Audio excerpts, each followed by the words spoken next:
Existe livre-arbítrio no céu? A essa pergunta antiga e profundamente teológica, teremos que fazer uma análise exegética e expositiva. Outra pergunta decorrente é: por que não haverá pecado? E ainda, e se não pudermos pecar, seremos realmente livres? A resposta bíblica vai exigir que compreendamos a relação entre a natureza, vontade e santidade. A primeira coisa que a gente precisa fazer, por exemplo, é entender a vontade humana sempre opera de acordo com a sua natureza. Um dos pressupostos bíblicos mais importantes é que o homem não age de forma neutra. A sua vontade está ligada à sua natureza pecaminosa. Jesus, certa vez, declarou, conforme eu vou projetar aqui, no capítulo 7, versículo de número 17. Ele vai falar que a árvore boa produz bons frutos e a árvore má produz maus frutos. A questão do ser humano não é apenas fazer coisas erradas, é possuir uma natureza corrompida pelo pecado. Para você ter uma ideia, quando a gente analisa a Bíblia, o apóstolo Paulo, por exemplo, ele descreve a condição humana. Não há um justo, nenhum sequer. Romanos capítulo 3, versículo 10. E nesta mesma epístola, no capítulo 3, versículo 23, todos pecaram e carecem da glória de Deus. Quando a gente faz uma exegese de Romanos, eu vou deixar projetado aqui Romanos capítulo 3, versículo de número 10. Vou deixar o texto também no Koine. Observe que o termo grego que aparece é dikaios. Dikaios significa justo, reto diante de Deus. Paulo está afirmando que ninguém possui justiça inerente capaz de agradar plenamente Deus. Portanto, antes da conversão, o homem possui vontade, mas a sua vontade está inclinada ao pecado. É o que a gente aprende com a palavra de Deus. Quando a gente prossegue, a gente precisa analisar livre-arbítrio após a conversão. Porque quando alguém nasce de novo, algo extraordinário acontece. Paulo afirma: se alguém está em Cristo, nova criatura é. 2 Coríntios, capítulo 5, versículo 17. Mas o que nós aprendemos? O cristão recebe uma nova natureza. E quando a gente fala nessa nova natureza, está mostrando que ainda existe uma luta interna. Nós temos a nova natureza, mas o velho homem permanece habitando em nós. Não é à toa que Paulo, quando escreve aos Romanos no capítulo 7, lá para o versículo 18, vai dizer: porque eu sei que em mim, isto é, na minha carne, não habita bem algum. Neste caso, quando a gente se reporta ao texto que eu citei agora há pouco, capítulo 7, versículo 18, é importante ver o termo que Paulo utiliza. Ele vai utilizar no grego sarx, ou seja, essa é a palavra que ele vai fazer o uso. E carne não se refere apenas ao corpo físico, mas à natureza pecaminosa, ou seja, à natureza humana caída.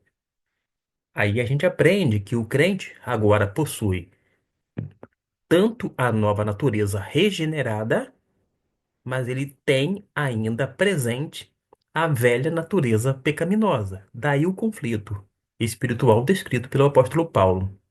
Há um outro texto que se encontra em Gálatas, capítulo 5.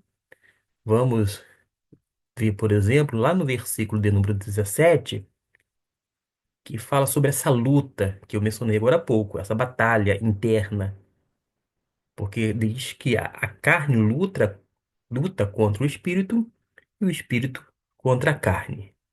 É uma luta incessante. É uma luta, digamos, hercúlea que acontece dentro da gente. E enquanto nós estivermos neste mundo, nessa esfera, nossa vontade vai oscilar entre obedecer a Deus e ceder ao pecado. Acontece que a gente precisa fazer uma outra indagação para compreender a temática proposta e responder aquela pergunta feita inicialmente. Mas o que eu quero tratar agora? O que acontecerá na glorificação? Porque a glorificação é aquela etapa final da salvação. Romanos, no capítulo de número 8, no versículo 30, vai nos deixar claro isto. Atentem para a palavra de Deus, porque mostra aqui que, e aos que justificou, a esses também glorificou. Na glorificação, o pecado será removido, a corrupção será eliminada, a natureza humana será perfeitamente transformada. Não é à toa que Paulo vai explicar isso justamente em 1 Coríntios, capítulo 15, versículo 49. Eis o que o texto então nos diz neste verso 49.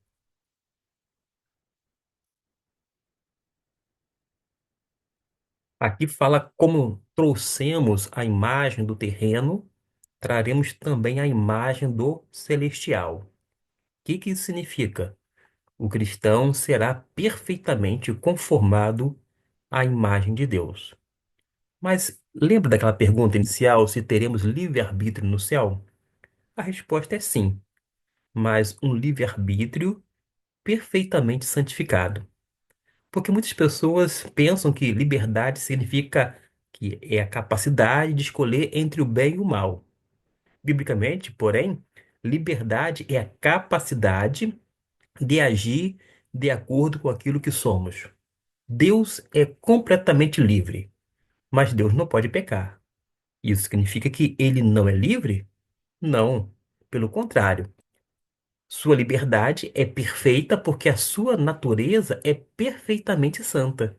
Da mesma forma, no céu, continuaremos fazendo escolhas, continuaremos tomando decisões, continuaremos servindo a Deus voluntariamente. Porém, não teremos qualquer inclinação ao pecado.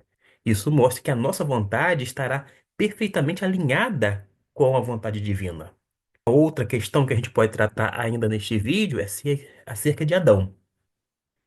Porque Adão e os santos, eles foram glorificados.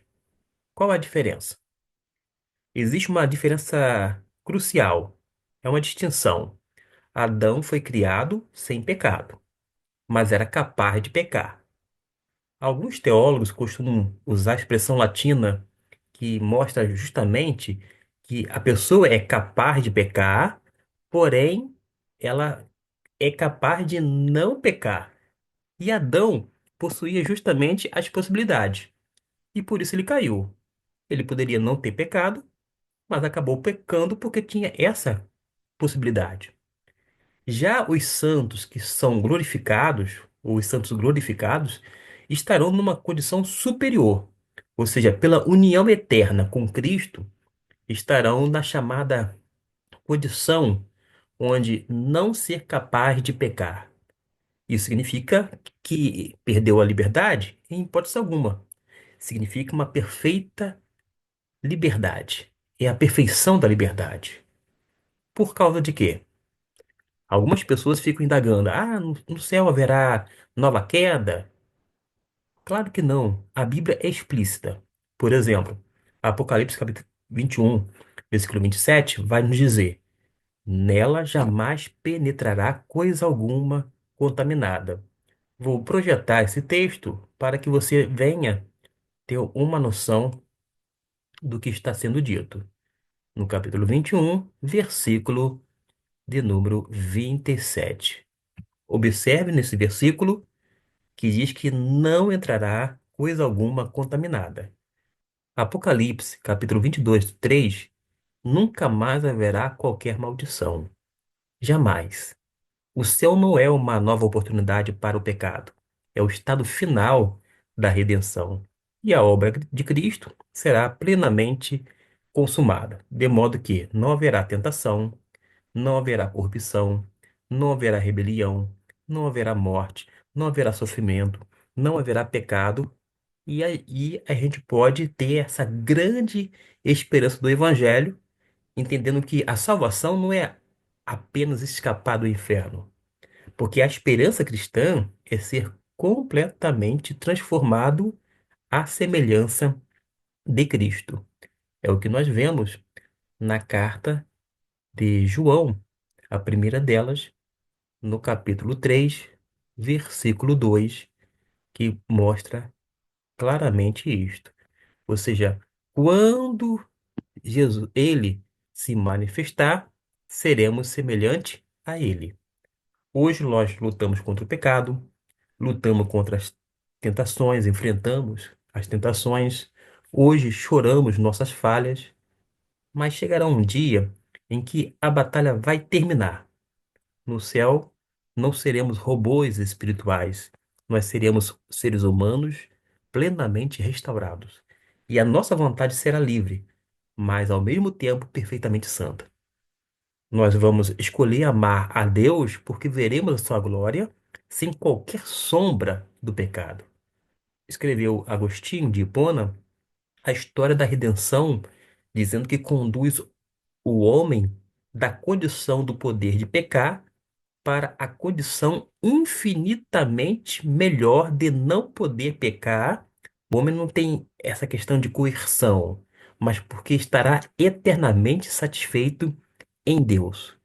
E uma verdade central que a gente pode terminar este vídeo é a seguinte: no céu continuaremos possuindo vontade, fazendo escolhas, porém, nossa natureza glorificada será tão perfeitamente conformada a Cristo que jamais desejaremos pecar.